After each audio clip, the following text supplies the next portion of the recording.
Hi everyone, and welcome back to the Football Tribe Media channel. Robert Kesakos is your usual suspect in a very interesting turn of events. This time around, I do have a guest on the channel, the first guest we are hosting on this channel, and I'll let him introduce himself.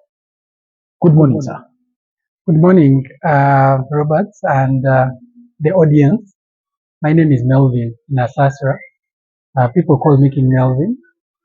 I'm a big football fan, but when you want to be specific, I'm a United fan. I'm a very huge United fan. I'm always crying on the internet because these days we suffer a lot. Let the Red Devils gather here and listen for my fellow Red Devil. Yeah. I remember we used to mock them back in primary school and say, your team is satanic. You call the Red Devils. How do you call yourselves the Red Devils? Those are the days when Manchester United were tormenting Arsenal and all the other teams in the Premier League at the time. When you start supporting Manchester United, how do you even choose the team you support? Where does your journey of supporting United start? Well, my journey of supporting United is funny. But first of all, I started supporting United in 2003. I had just come from the village in Intungamo, so I just reached Kampala, and where I stayed, there was a calendar of the Premier League, and we used to follow in the newspapers. I saw people following football a lot. I was not a fan of football like that. I was only watching football locally. So when I looked at the teams, my brother and I looked at the table in the newspapers, and at the time Chelsea was leading and United, I think, were the second. So my brothers decided to support Chelsea, and I decided to support the second team. Since then, I started, of course, getting news, and I fell in love with the club because of the culture and everything around the club. Yeah, so that's how funny it is. There was nothing that inspired me. I had never watched any football game as from the village.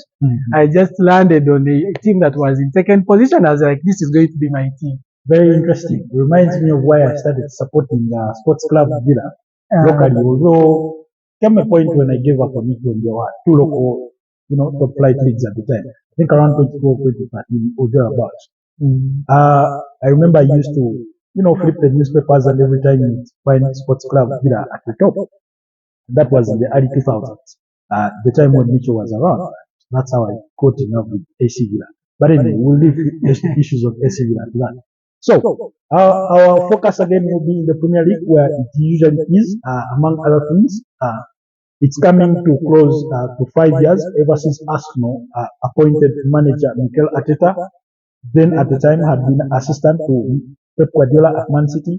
He came around December 2019, so it's almost 5 years, and we would like to get a perspective of how Melvin thinks Arteta's performance has been at Arsenal, as some fans are signaling that he should be sacked because he lacks the sort of that grit that gets you from a competitor to a champion. So, I know you're a Manchester United fan, but speaking in general terms or as an ardent follower of football in general, how do you look at Mikel Arteta? How do you look at the 5 years? Has it been a success, or Arsenal should count their losses and move? Well, as from a football fan perspective, I think Arsenal is doing a great job. When you compare the Arsenal between 2013 and 2019, it becomes very clear that the way they are playing today is more intentional. There is a plan, and it's a winning team currently. Because let me tell you, when I remember the Arsenal between 2013, the Wenger, and then those other managers that came in, Unai Emery came around. Of course, Lumberg was there for a few games before Arteta came in. You were seeing a team that would give you hope, and then in the next 5 games, they lose it. They go back to nothing. But this is a team that has been consistent for the past, I would love to say, 4 seasons. let's say 3 seasons, honestly, Yeah. because for me, I've written about this many times. I do not gauge the success of a manager as a person. Yes. I do not, if it depends on the team also. If you are like Man City and you are gauging the success of a manager, it's going to be with trophies. Why? Because they have built a team already. They have built a team that has dominated the league for the past 7 years. Yes. And therefore, you are going to, whoever comes in is going to be judged on how much they have won. But if you are talking about a team like Arsenal that has gone more than 2 decades without a trophy, without a title, I'm talking about the Premier League title. All these other trophies are there, they come around and then they are going to disappear, of course. But serious teams, the big teams are judged by the Premier League title. Yes, and the UEFA Champions League. Yes, and the UEFA Champions League, of course. But when I see someone who is building a dream, I see someone, I always talk about what we call sustainability. Yes. How is a team going to play over the long period of time? If you want to be happy for 5 years and then suffer for the rest, you are going to be, you are not going to be happy with what Arteta is growing. If you want that quick success. Yes. But Arteta looks to be someone who is trying to build something sustainable, a system of play that is going to last tens and tens of years. And therefore, for me, I see someone who has succeeded at that. And also, he has been unlucky that he's come at a time when Man City are at the peak, at the peak of their strength. He came at a time when Pep Guardiola and Jurgen Klopp were the top managers in the league. They had already built their teams. Yeah. And in the last 2 years, he's competed with them, I think, favorably well, finishing second. Exactly. And what he's left to do is get the team sort of over that line. But, yes. I mean, even Jurgen Klopp struggled to beat Pep Guardiola, but he only managed to do it once. Yes. That was in the 2019-2020 season, the COVID season. So, yes, I would love actually to also add on something that you have mentioned. For me, Arsenal has done all it takes. In their best season, I think it was the second season. Was it the second season of Arteta? They got 89 points. That was his 4th season, actually. Was it last season? Yes, because he comes in December 2019. He finishes that 2019-2020 season, and then he finishes 8th. Then we enter a new season where he also finishes 8th. That's when he's trying to build his actual team. And then 2021-2022, that's when he gets that young team of Bukayo Saka, Emile Smith-Rowe, and Martinelli. And it works. And it works. They tried to achieve top 4. They failed in the belly of the season, and then he misses out on that. He comes on the 2022-2023 season. That's when he finishes second, having spent top of the league about more than 200 days. And then again, the final bend of the season, he sort of bottles it. I would personally, I don't look at it as bottled it because I look at it in a way that he himself lacked experience in that particular, zoning of the season. The players that he had at the time also had that lack of experience. That's the season after he had just signed Gabriel Jesus and Zinchenko from Man City, and then of course last season. So those are his 4 seasons, how he's fared. Yeah, and so when you look at that, when you look at the 89 points, for me, I feel like that should be enough to win you a title. Yes. And therefore, what I want to tell Arsenal fans is that what you have is a manager that has a dream, a manager that has a plan. It's one thing having a dream, but it's another having actually a plan that is visible. Yes. It is something that we have failed to see at many other clubs like United. Yes. Managers have come in, they have showed you a dream, but there is no plan. So Arsenal fans need to be patient. In the next 2 seasons, though, if Arsenal does not win the Premier League title, I feel like it's going to take them longer because teams are starting to settle down. They are building. I'm thinking United in about 3 seasons will be getting there because they have got a manager like that, a progressive one who is trying to build something visible. So Arsenal needs to win before the competition becomes even tighter than it is right now. Speaking of teams building in the work of Arsenal trying to fight and win the Premier League, let's actually drive our attention right down that path and move on to Chelsea. Enzo Maresca has come in at a time many of us did doubt him because he was coming from Leicester City, the championship team, and was coming at a Chelsea who we thought had a bloated squad. They had looked impatient with the previous managers in Graham Potter, in Thomas Tuchel, an interim Frank Lampard, and then to rewind things back, of course, Thomas Tuchel.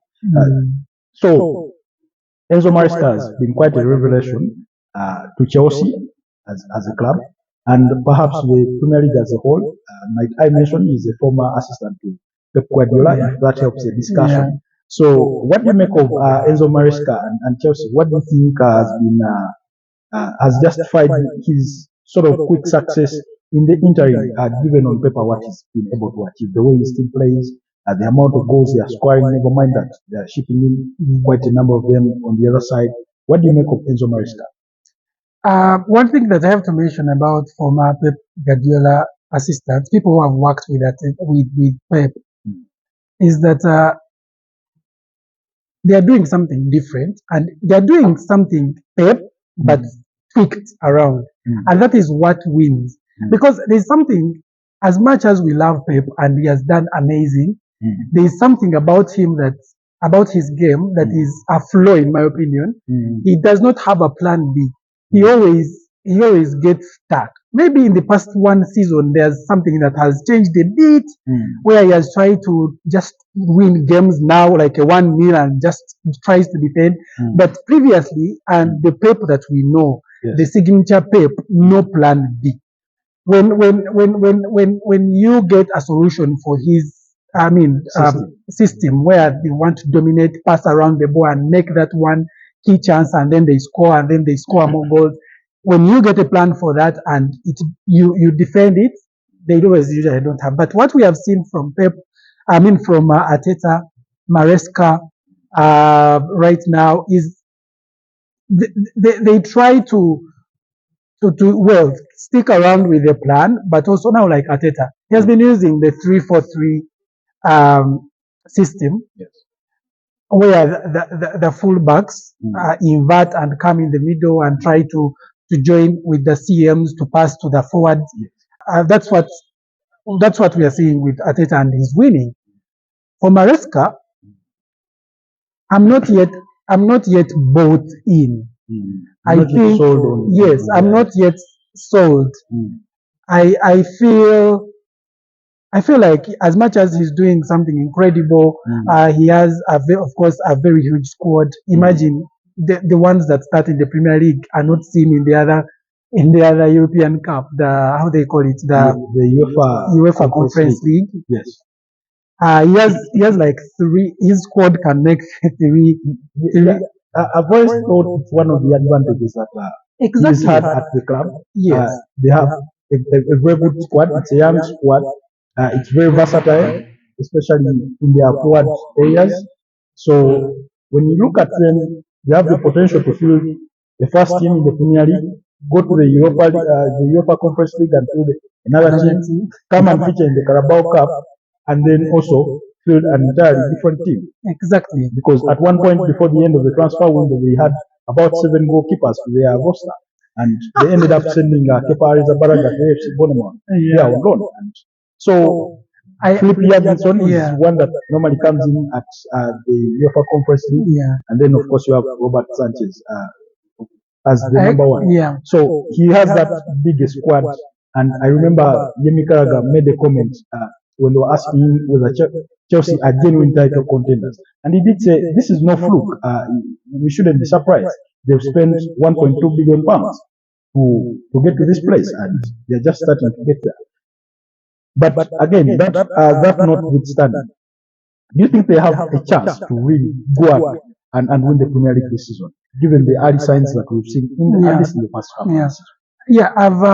I've actually mentioned in the past few weeks that Chelsea is now a genuine title contender. It is very early, of course. We've only played 15 games.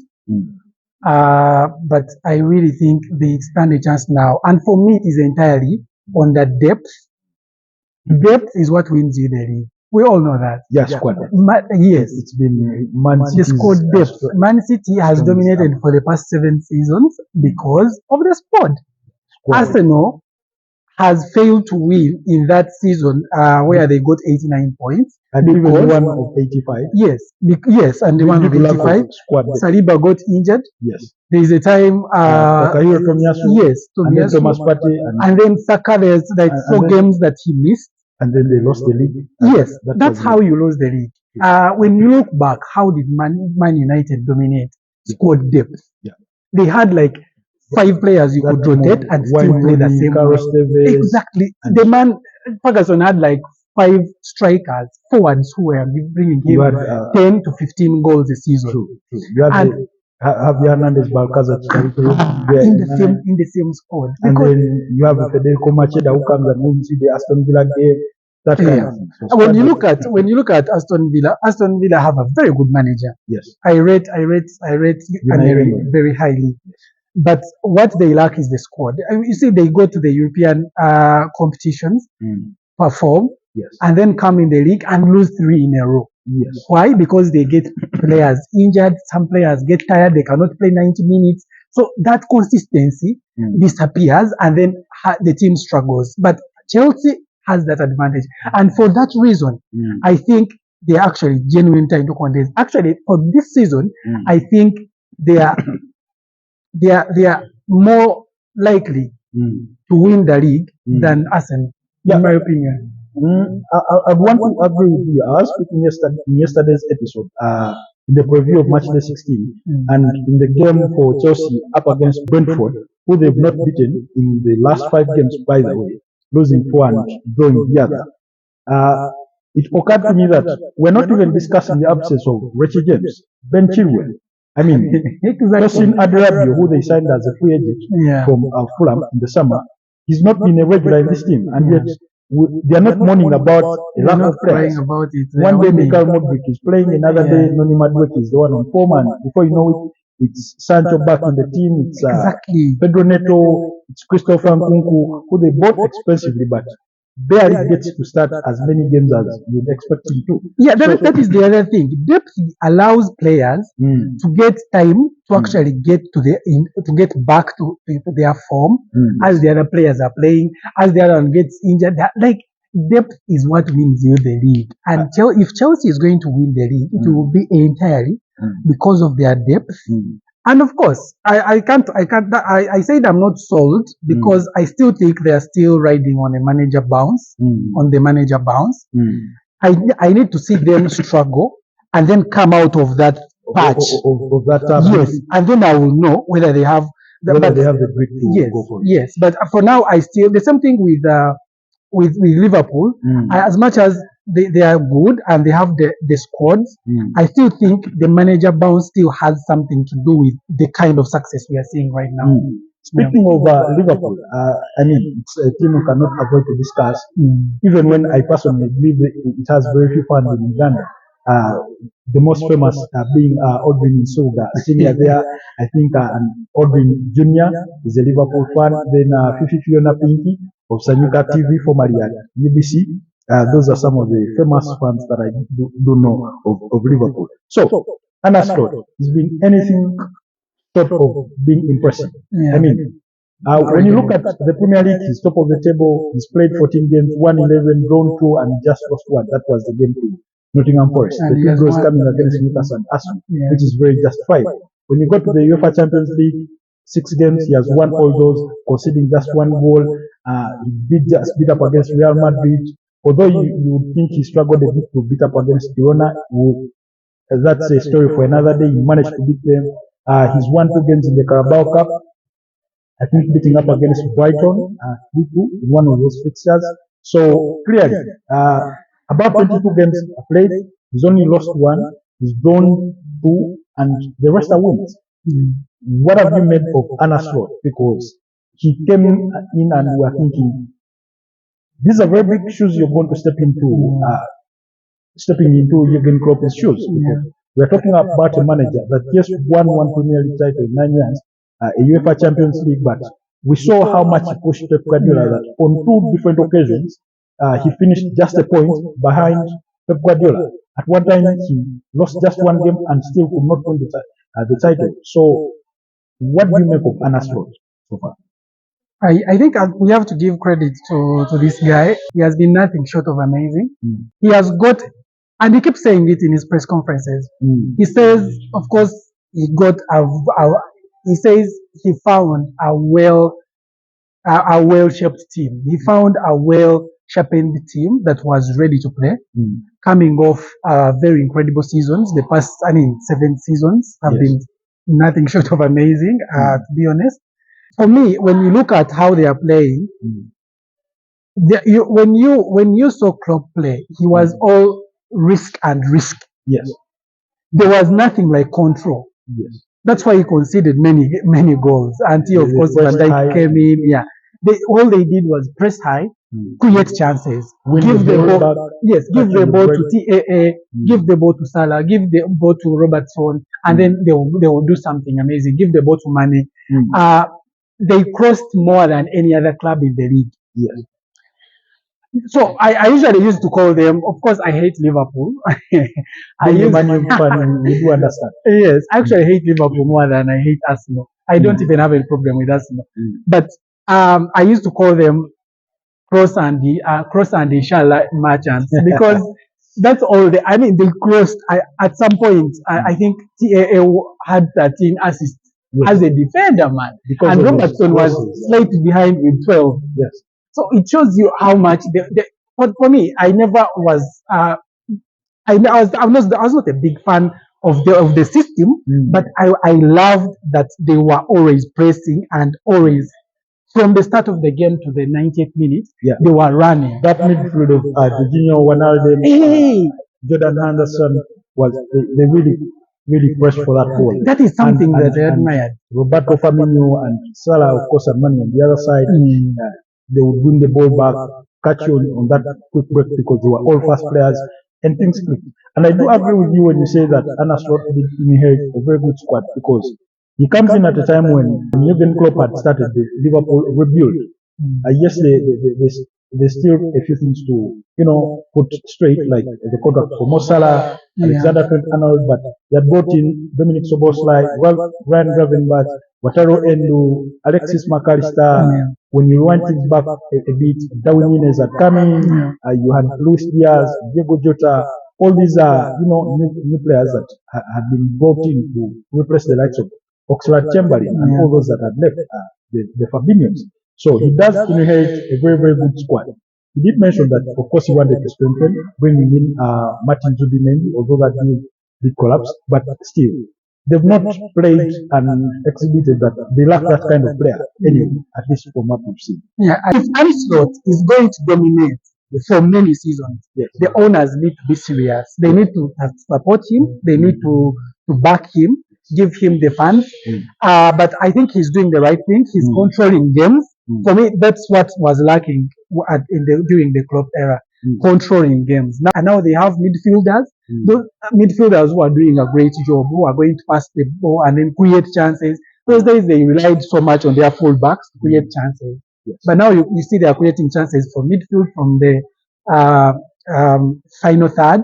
And I feel like that's something incredible that Arne Slot is doing, and we have to give him credit. He has lost only 1 game in the league and not lost anything in the UCL. We've seen Alexis McAllister score a little more. Speaking of backing managers, Manchester United, your team, does have a new manager, Roben Amorim. How much a backing does he need from his bosses for him to thrive? Because he does come in a quite, I would want to say totally differently in comparison to the Portuguese league where he was. We've seen all sorts of managers that have been successful elsewhere, brought to the Premier League, and things did work out. Those that we can pick on is formerly at Chelsea. They had Andre Villas-Boas. He did come in at Chelsea and things didn't work out, ended up at Spurs and elsewhere, but in the long run, things didn't work out. So what do you think Roben Amorim needs to make Manchester United the great team that it was years gone by? And how much time do you think it could take him to rebuild that team? I think for me, I am in tandem with Ineos plan for winning the league in 3 seasons from now. By 2027. The idea is to have won the league before 2028. Yes. And I feel like that's the perfect plan because any play. I've written about this again. For in 3 seasons, there should be real evidence that the team can now compete for the title. And I think in 3 seasons, Roben Amorim should have created that evidence to show us that, you know what, this is what we have right now. And for me, what I have always said, we need a manager to come in. In 6 games, there should be something that we are seeing. A system, a style of play that is visible. There is no way you can tell me after 3 seasons, I don't care how many injuries you've got. Even if you are using academy players, even when you go to watch the academy, you can go on YouTube and watch academy players. They already know the kind of system the manager wants to play. So even when players are injured, we should be able to see a style of play. And this is what we're asking of Roben Amorim. Speaking of styles of play and systems of play, how, on a scale of 1 to 10, how have you been impressed with the early signs of Roben Amorim? I mean, for me, the early signs are promising. I think the players are doing the thing. It just has now to be more consistent. I want us to end the game the way we started. In the first 10 minutes, you see a United pressing, running back, and trying to control the game. Yes. And that is what Roben has actually been asking of the players. And we need to see that throughout the game.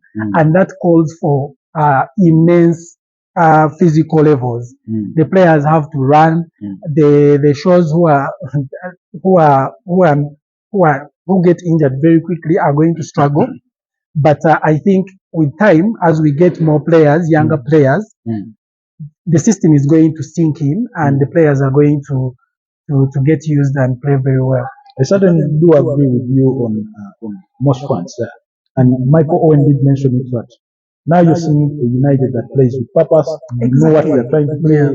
It may not really work out entirely in the whole game, but at least you see that they are trying to play a certain way. And I remember watching United in that game against Ipswich Town, and that goal that they do score early into the game. You see that it was intentional in the way they built the ball, how it ends up with Amadou Diallo takes on a few players and crosses that ball to Marcus Rashford to put it in the back of the net.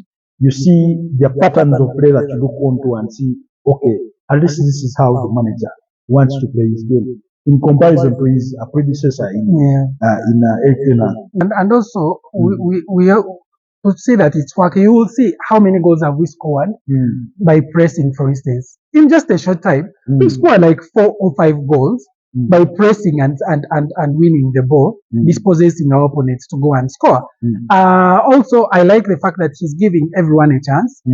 I hate managers who come in a new club and already have yes, they are already biased against some players. For me, I like that he's giving each player to prove himself. I want to see players like Anthony. I want to see players like, we have already seen Amad Diallo proving himself. I want to see every player getting the chance to show to show us what they can do to prove himself. Yes. Well, speaking of Man United and its new system, we'll leave it at that for now, due to the interest of time, and then move to his rival in Pep Guardiola, Manchester City, who is having a troubled period of time. One is facing, I think, for the first time in his about 15-17-year career. It's the first time we are seeing it. 10 games played, he only has 1 victory. That's 3-0 over Nottingham Forest, 7 losses in India, and 2 draws against Crystal Palace and Feyenoord, the UEFA Champions League. What do you make of this period for Pep Guardiola, and do you think he can bounce back from it? First of all, I think this is a time for all of us, Premier League fans, to have some fun. I was talking about, I was telling my friend that we need to celebrate, and he was trying to tell me, this guy is going to come. Yes, we know. If there is anyone we know is going to come back stronger, it is this guy. But for now, we need to be happy that this guy has lost as much as he has lost so far. At least we know. I don't think he's going to be competing for the title. Right now, I think because if you look at, he has to lose like 3 more. Even if he starts winning again, he will have to lose at least 3 more. Do you think Liverpool can lose all those games? Do you think Chelsea? Well, Chelsea could lose them, but I don't think Liverpool can lose as many games right now. So I think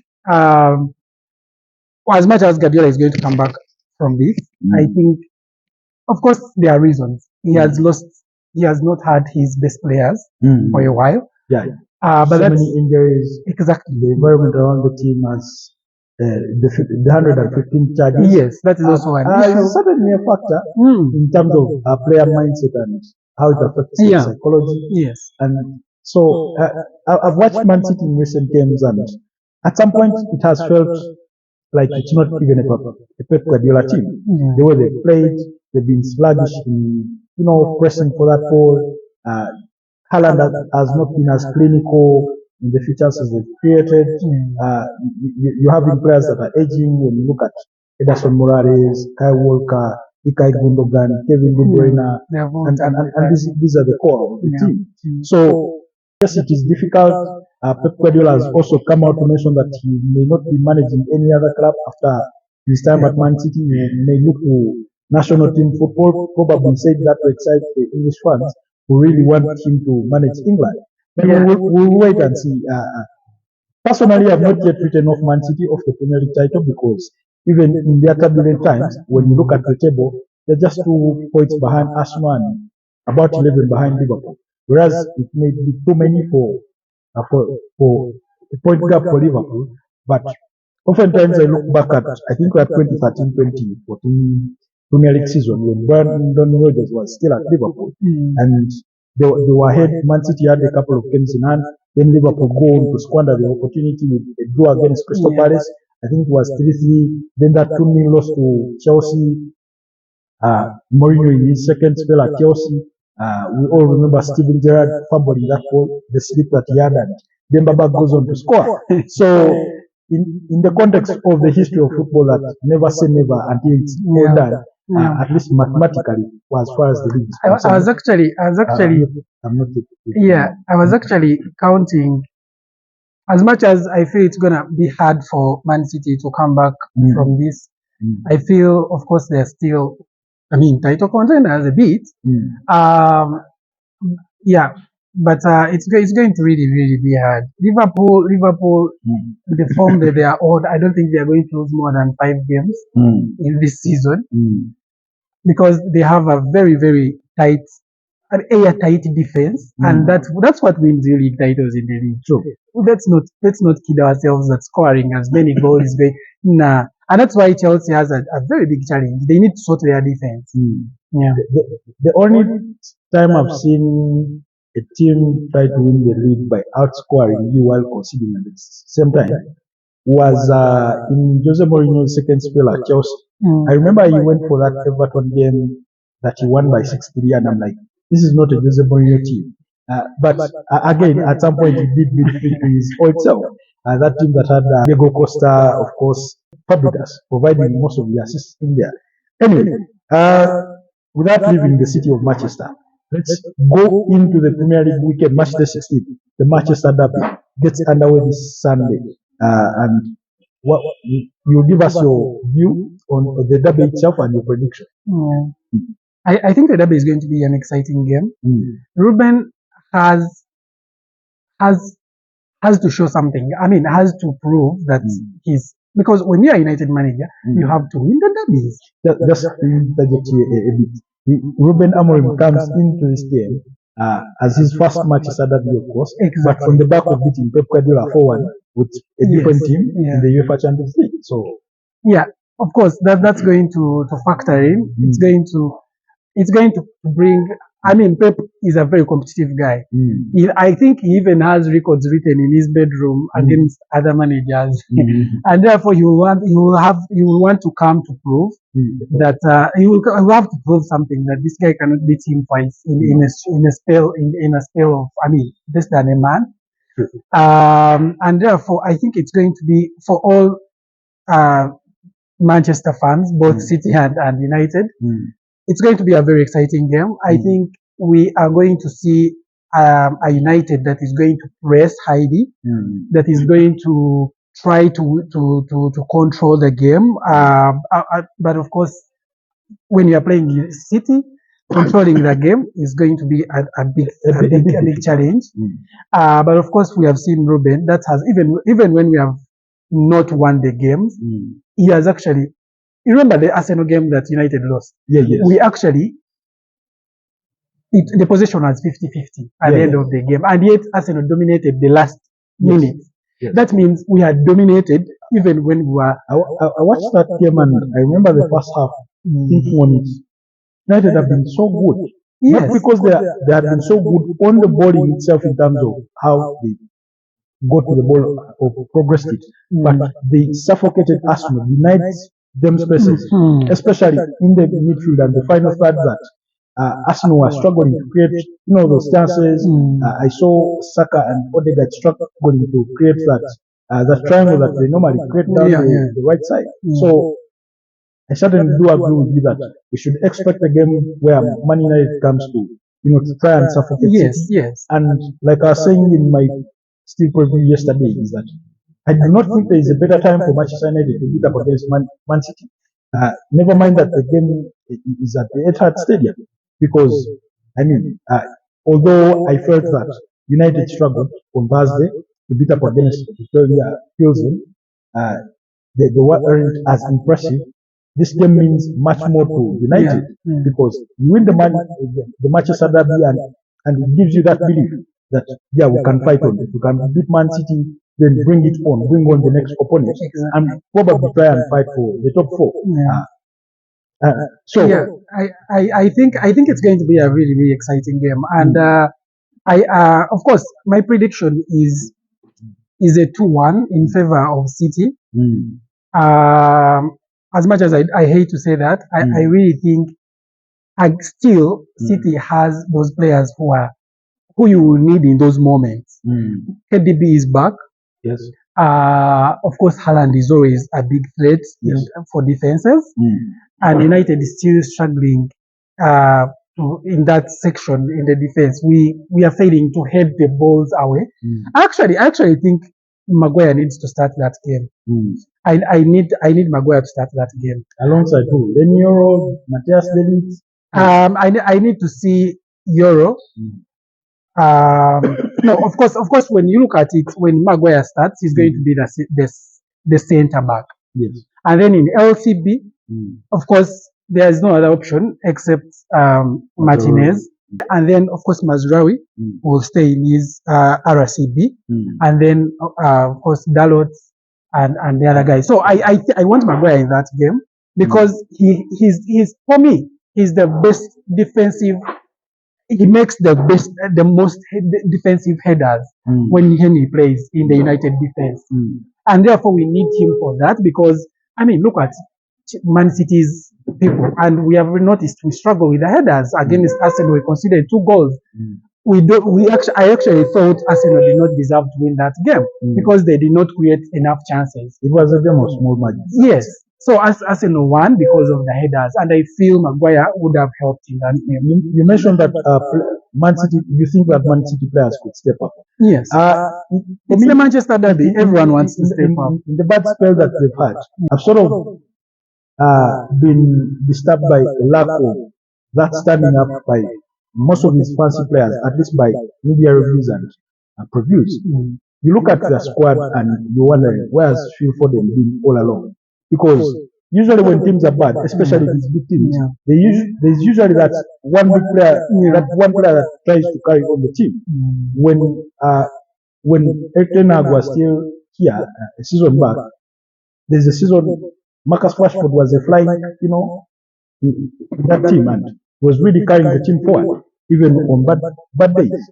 When you look at Arsenal's bad days, you've seen Bukayo Saka try to do that. When you look at Tottenham, in their lack of competitiveness, sometimes we saw Harry Kane do it, we saw Son try to do it. That player that stands out at the end, even in a bad spell. So for Man City, during that bad spell, I've really failed to single out a player that has stood out. Yeah. You get, and that begs the question: Yeah. are these players as good as we think they are, or they are good enough within the system that is actually working? For me, I think first of all, the fact that there has not been any player to stand out shows you that it's bigger than football. What is happening at their club? I think this the whole environment is affecting them entirely, but also we also have to agree really these players are not as good as we thought.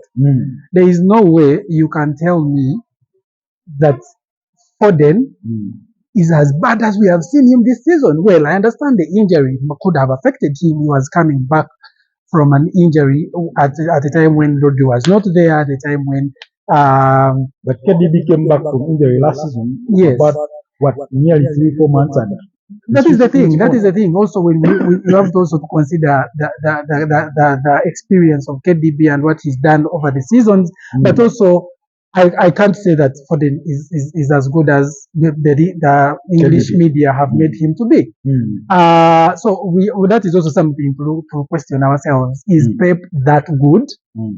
Is Pep that good that he builds a system that makes the kind of, we can call them average for the past few games to look as good as they have looked?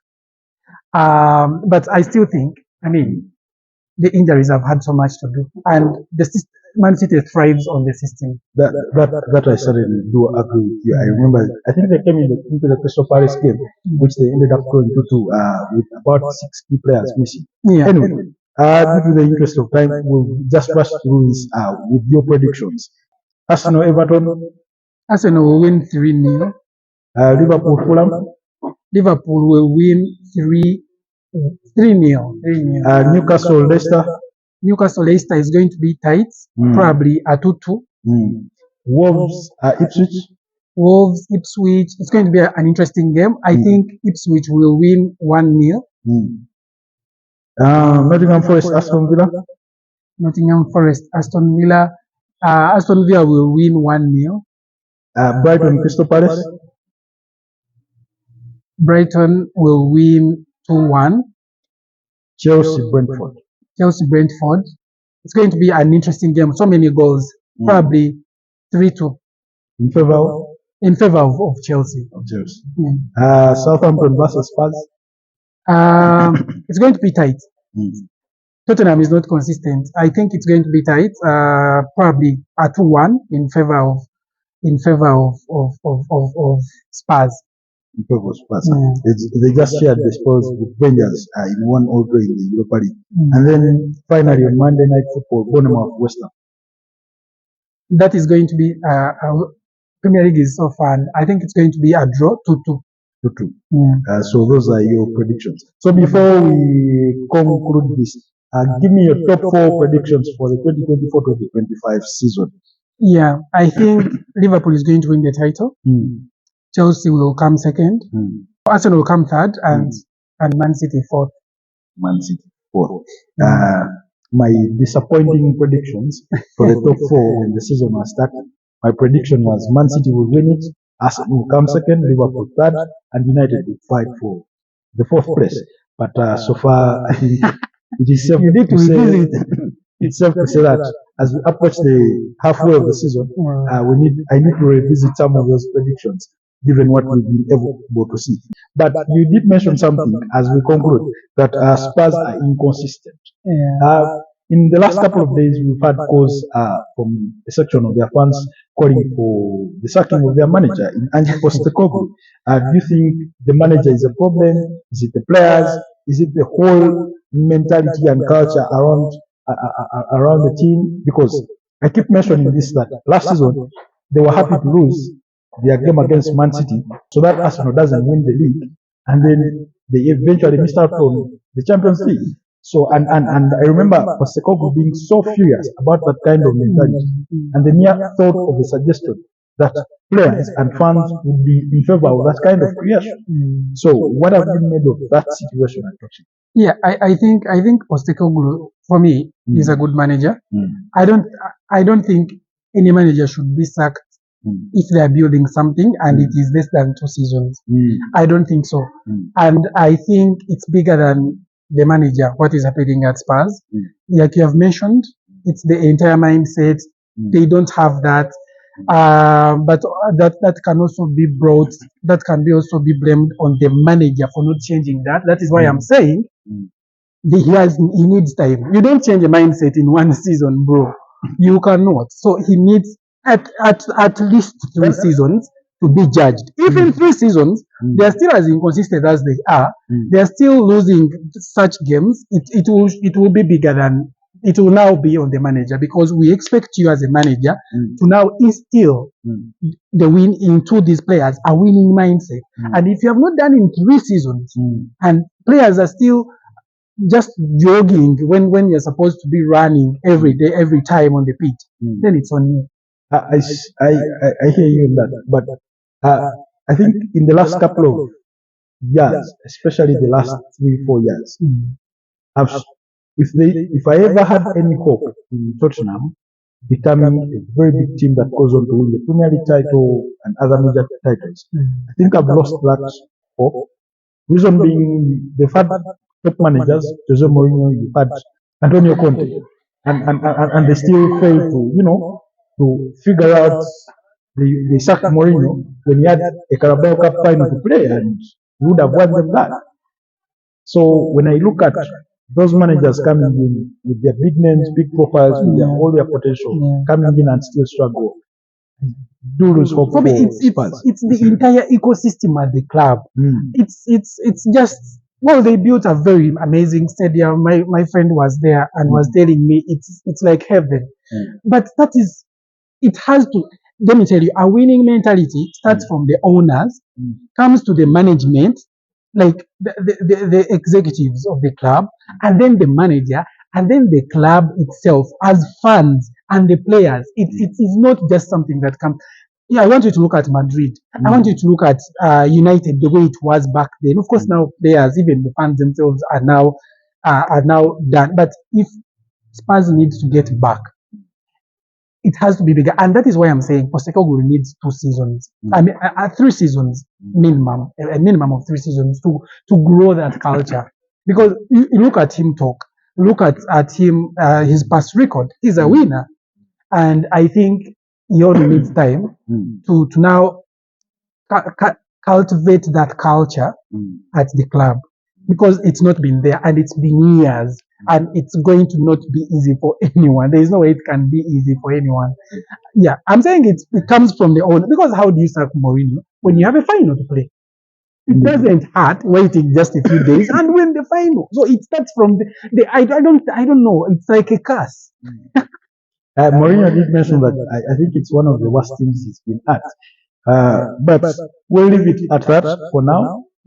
For those that are new, you can subscribe to the channel. For those that are regulars, we thank you for the time you take to watch the channel, and be blessed for now.